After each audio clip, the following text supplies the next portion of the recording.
Hello guys, my name is Thomas Schultz, and today I'll be reading my hero story.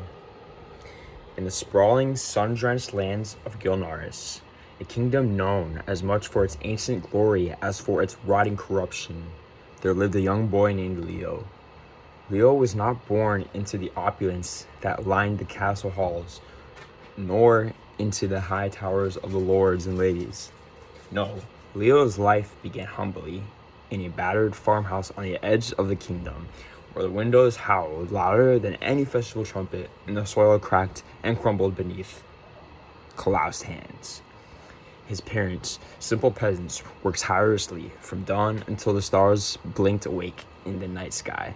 They toiled, not just to survive, but to build a future, not for themselves, but for their beloved son.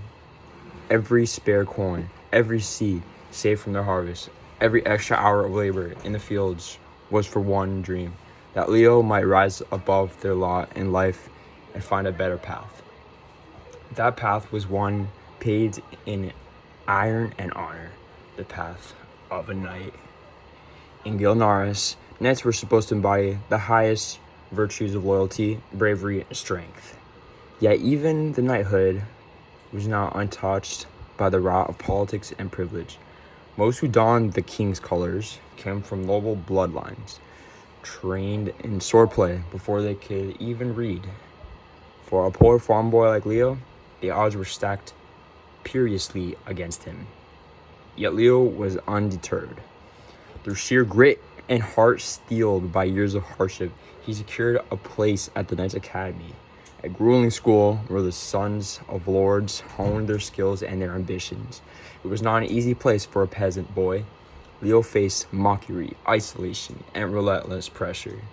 But every blow he took, every failure he endured, only hardened his resolve. For months, he pushed himself harder than any of his peers. Where they practiced for hours, he practiced for days. Where they celebrated victories, he studied his defeats. And so, through bloodied hands, sleepless nights, and unbreakable spirit, Leo rose through the ranks.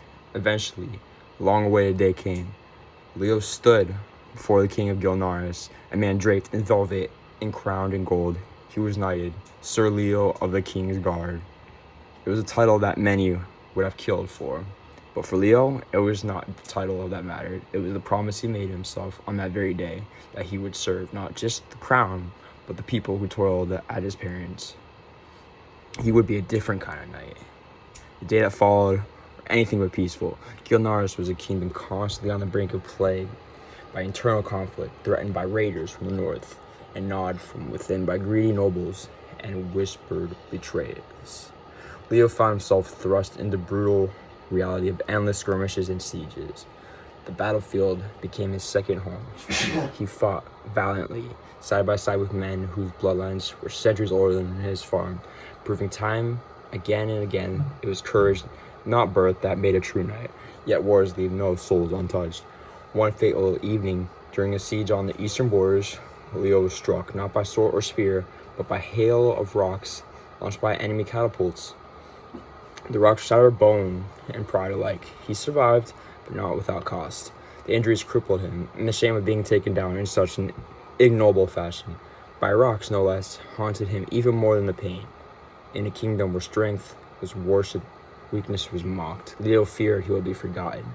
But Leo was not a man to let humiliation be the final chapter of his story. Instead, he turned his pain into a legacy. Drawing from the drills he had endured and the lessons he had learned, Leo invented a new training exercise for young recruits. It was chaotic. It was raucous game that involved dodging, strategy, and yes, the hurling of rocks. The game was half training, half comedy, designed to toughen the recruits while humbling even the most arrogant among them.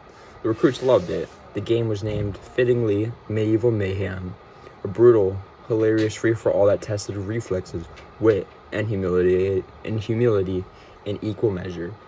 Even long after Leo's body gave out, he could no longer fight alongside his brothers in arms.